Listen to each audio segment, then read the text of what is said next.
अस्सलामुअलैकुम दोस्तों। बिहार के एक बहुत मशहूर टीचर हैं जिन्हें हम सभी खान सर के नाम से जानते हैं। उनका पढ़ाने का अपना एक अलग ही अंदाज़ है जिसकी वजह से वो पूरे देश में फ़ेमस हो चुके हैं। आपको पता है इंडिया में जो नॉर्मल टीचर्स होते हैं उनकी पॉपुलैरिटी उनके क्लासरूम तक लिमिटेड होती है या सिर्फ स्कूल तक, लेकिन खान सर एक ऐसे टीचर हैं जिनके लोकल मीडिया से लेकर इंटरनेशनल मीडिया तक सब में इंटरव्यूज़ आते हैं। उनका यूट्यूब पर एक चैनल है जिसके 1 करोड़ के लगभग सब्सक्राइबर हैं, जहां वो स्टडी से लेकर सोशल इश्यूज़ तक सब पर बात करते हैं। उनके स्टूडेंट्स उन्हें बेहद पसंद करते हैं, यहाँ तक कि वो उन्हें अब्दुल कलाम से कंपेयर करते हैं और आए दिन सोशल मीडिया पर ट्रेंड चलाते हैं खान सर को पद्मश्री दिलवाने के लिए। जब एक इंसान से इतनी बड़ी ऑडियंस जुड़ी होती है तो ऑब्वियसली बात है कि उस भीड़ में हर तरह की मेंटलिटी वाले लोग मौजूद होते हैं। अब मुसलमानों को लेकर पिछले कुछ सालों से हमारे देश में जो एक माहौल बनाया गया है उससे आप अच्छी तरह इंट्रोड्यूस हैं। यहाँ मुसलमानों को एक पंचिंग बैग की तरह यूज़ किया जाता है। कोई उन्हें गालियाँ देकर वोट ले लेता है, कोई जर्नलिज्म का नामी चेहरा बन जाता है, किसी को झांसी की रानी का टाइटल मिल जाता है। और अगर किसी इंसान को ये सब कुछ ना भी मिले तो मुसलमानों पर बेतुके कमेंट करके उसे एक अच्छी खासी अटेंशन ज़रूर मिल जाती है। और ये आजकल बहुत हो रहा है कि अगर आप में कोई गट्स नहीं है, कोई टैलेंट नहीं है, तो आपको ज़्यादा कुछ करने की ज़रूरत नहीं है। बस पब्लिकली मुसलमानों के ऊपर या इस्लाम के ऊपर कुछ भी अनाप शनाप कह दीजिए। यकीन मानिए आप रात को एक आम आदमी के रूप में सोएंगे और जब सुबह आप उठेंगे तो एक फेमस इंसान के रूप में उठेंगे जिसका आधे लोग विरोध कर रहे होंगे और आधे से बहुत ज़्यादा लोग उसका सपोर्ट कर रहे होंगे।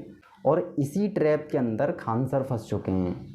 मेरा कहने का ये बिल्कुल भी मतलब नहीं है कि खान सर में टैलेंट नहीं है, बल्कि मैं जानता हूँ कि वो एक बहुत अच्छे टीचर हैं और कुछ इश्यूज़ पर मैं खुद उनसे 200% एग्री करता हूँ।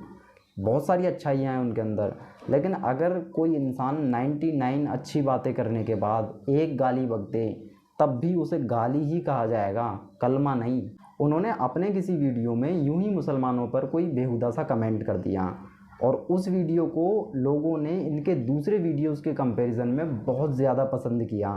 बस फिर क्या था, एक वर्ग विशेष को खुश करने के लिए खान सर ने ये आसान सा रास्ता चुना।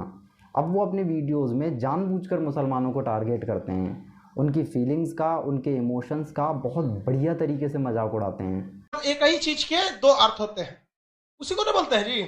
तो उसमें होता है ना, एक तो सुरेश ने जहाज उड़ाया, मतलब सुरेश जहाज उड़ाया।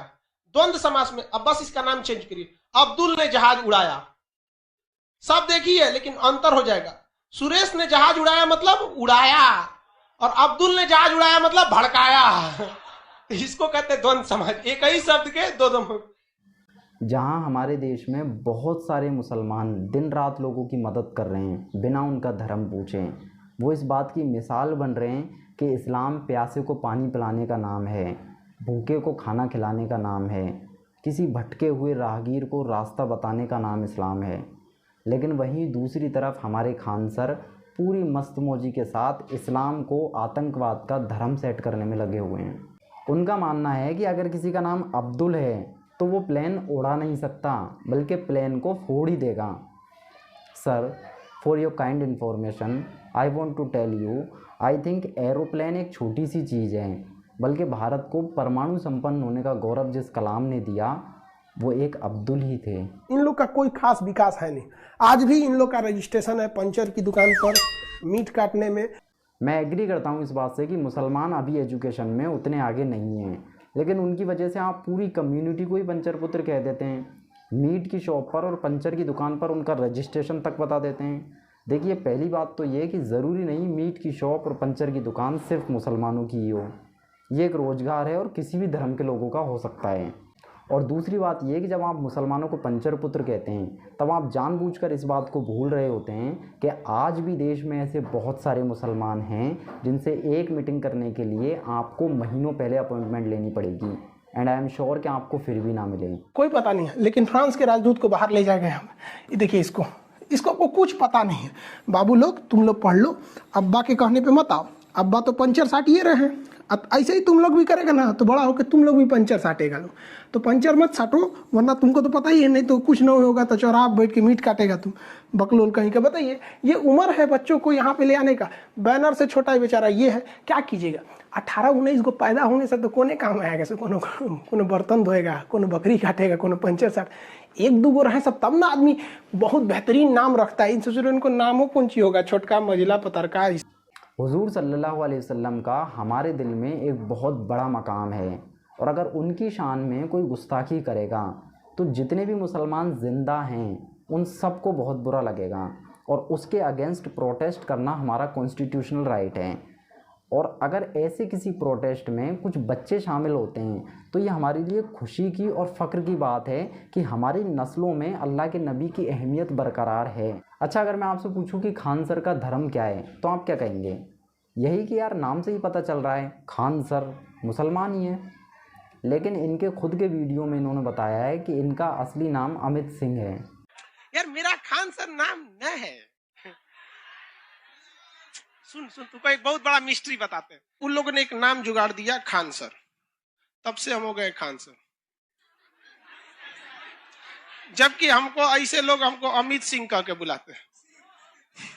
जब किसी दूसरे धर्म का इंसान एक मुसलमान के रूप में फेमस हो जाए तब इसका एक बहुत बड़ा नुकसान ये है कि इन फ्यूचर अगर वो कोई भी गलत काम करता हुआ पाया जाए तब उसकी पहचान को टारगेट किया जाएगा जो एक मुसलमान के रूप में बनी हुई है। उसका असली नाम कोई जानता नहीं, और जो मीडिया का हाल है मीडिया जानना भी नहीं चाहेगा। अभी दिल्ली के खान चाचा रेस्टोरेंट में कालाबाजारी करते हुए उसका ओनर पकड़ा गया तो हर जगह हेडलाइन थी कि खान चाचा रेस्टोरेंट के मालिक को कालाबाजारी करते हुए पकड़ा गया, जबकि उसका असली नाम नवनीत कालरा था। अब कितने लोग इस हेडलाइन को देखकर ये अंदाज़ा लगा पाएंगे कि इसका मालिक कोई मुसलमान नहीं, कोई हिंदू है। वैसे ही देश की सबसे बड़ी बीफ एक्सपोर्ट कंपनीज़ में से एक अल कबीर, इसके मालिक का नाम सतीश सवरवाल और अतुल है। अब सोचिए, आज गोहत्या के नाम पर पीटा किसको जा रहा है। जब कोई दूसरे धर्म का इंसान मुसलमानों पर कुछ गलत कहता है तो लोग उसकी बात को बकवास ही समझते हैं कि ये दूसरे धर्म का है और धार्मिक नफरतों के चलते ये सब कर रहा है। लेकिन जब कोई खुद मुसलमान या फिर मुसलमान की पहचान वाला इंसान इस्लाम पर कुछ गलत कहता है तब जेन्युइन लोगों को भी ये लगता है कि ये बात सही है, क्योंकि कहने वाला खुद मुसलमान है।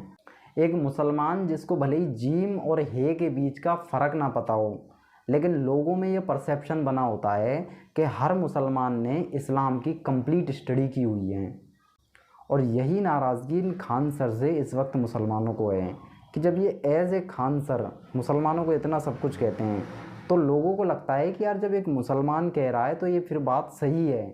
तो खान सर उर्फ अमित सिंह जी, जब आप बच्चों को पढ़ाने के लिए खड़े हों तब इस बात को ध्यान रखा कीजिए कि लाखों लोग आपको देख रहे हैं और वो आपको फॉलो भी करते हैं। आप किसी गली में किसी पनवाड़ी की दुकान पर खड़े होकर गप्पे थोड़ी मार रहे हैं, ना अपने गांव की चारपाई पर बैठकर हुक्का पीते हुए आप कोई ताऊ हैं जो लुंगी से मुंह पोंछते हुए आने जाने वालों को कुछ भी कह देता है और उसकी बात का कोई बुरा नहीं मानता। इन लोग को समझ में आता है कि दुनिया जो है ना फ्री फायर है, पबजी है, और ऊपर वाला अल्लाह बैठ के खेल रहा है, हम सब लोग ऐसे ही से मरा रहे हैं। कोनो बात पे कहेगा सब जो करता है अल्लाह की मर्जी से करता है। एक बाल्टी रंग घोले और गेट पे खड़ा थे कि मौली साहब कब निकलेंगे, छपाक से फेंक दिया जा नरक में, ससुरा गया काम से। लोग आपकी बातों को सीरियसली लेते हैं, इसलिए आप खुद भी अपने आप को थोड़ा सीरियसली लीजिए। अपने शब्दों की कुछ मर्यादाएं, कुछ सीमाएं तय कीजिए। जिन बच्चों को आज आप पढ़ा रहे हैं यही बच्चे कल जाकर पुलिस, वकील, डॉक्टर, कलेक्टर सब कुछ बनेंगे।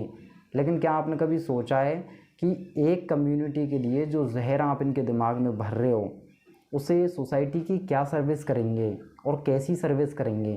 तो सर, ये मेरी आपको चेतावनी नहीं, और मेरी इतनी औकात नहीं है कि मैं एक अध्यापक को चेतावनी दे सकूं, क्योंकि आज मेरे पास अगर कहने को कुछ अल्फाज हैं तो उसके पीछे भी अध्यापकों का ही योगदान है।